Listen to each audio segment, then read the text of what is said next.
Hi guys, Vanakkam. What happened to dinosaur? நம்ம டைனோசருக்கு என்னதான் ஆச்சு? சாம்பல் மேடுகளும் சூடும் புகை மண்டலமும் ஏன் இருக்க வேண்டும் இந்த புகையை?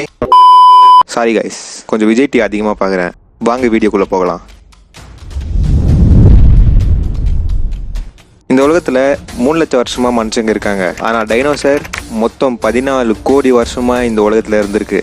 ஒன்ஸ் அப்பான் எ டைம், அதாவது ஒரு காலத்துல நீங்க இப்போ சுவாசிக்கிற அதே கதை தான் அதுவும் சுவாசிட்டு இருந்துச்சு. இப்போ நீங்க இருக்கிற இடத்துல தான் அதுவும் நடந்து போயிட்டு இருந்துச்சு. இதே இடத்துல தான் ஓடிச்சு, இதே இடத்துல தான் விளையாடிச்சு, இதே இடத்துல தான் சண்டை போட்டுச்சு. ஆனா அப்படி என்னதான் ஆச்சு அது தெரிஞ்சுக்கணும்னா அந்த நாள் நம்ம முன்னிப்பா பார்க்க வேண்டியதா இருக்கும். அந்த ஒரு நாள் இனிலிருந்து கரெக்டா 650 மில்லியன் வருஷத்துக்கு முன்னாடி, அதாவது 6 கோடி 50 லட்சம் வருஷத்துக்கு முன்னாடி போக வேண்டியதா இருக்கும். வாங்க போலாம். டோரிமான்.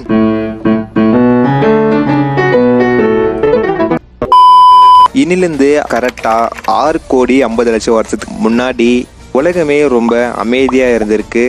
அழகான இயற்கை, ஜில்லுன்னு காத்து, பெரிய பெரிய மரங்கள், அங்கங்க டைனோசர் கத்துற சத்தம் மட்டும் கேட்டு ரொம்பவே அமைதியா இருந்திருக்கு. அங்க வாழ்ற அந்த டைனோசருக்கு தெரியாது இன்னும் கொஞ்ச நேரத்துல உங்க அழிவு உங்க கிட்ட வரப்போகுதுன்ட்டு. அந்த நாள்ல நடக்க வேண்டிய ஒரு விஷயம் அன்னிலிருந்து கரெக்டா 10 கோடி வருஷத்துக்கு முன்னாடியே முடிவாயிடுச்சு. அந்த நாள்ல இருந்து கரெக்டா 10 கோடி வருஷத்துக்கு முன்னாடி ஒரு சின்ன கல்லு ஒரு பெரிய ஆஸ்ட்ராய்டு போய் ஸ்பேஸ்ல அடிச்சிருக்கு.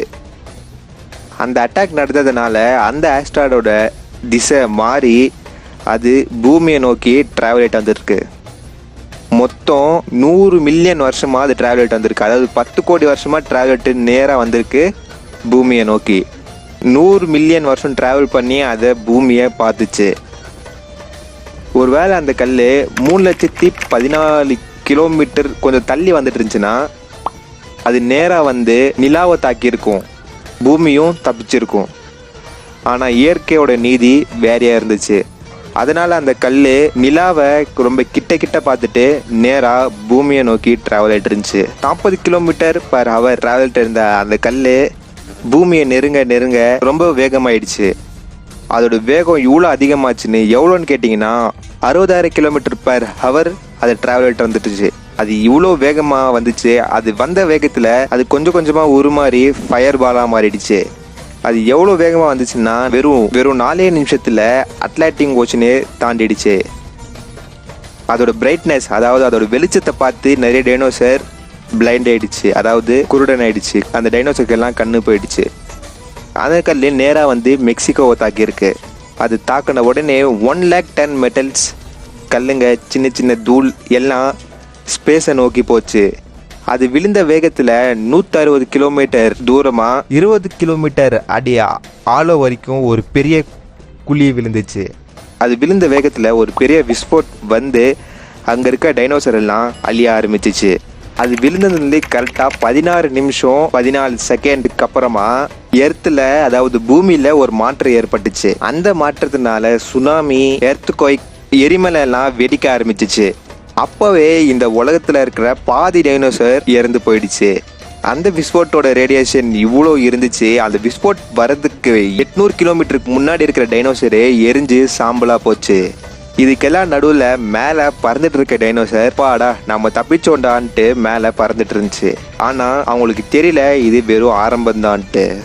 அந்த அட்டாக் நடந்ததுக்கு அப்புறமா கரெக்டாக 40 நிமிஷம் கழிச்சு அந்த அட்டாக் நடந்தப்போ மேலே போன 1 lakh மெட்டல்ஸ், சின்ன சின்ன கல்லுங்கெல்லாம் கிராவிடேஷனல் புல்லுனால திரும்பி ஃபயர் பாலா வர ஆரம்பிச்சிச்சு.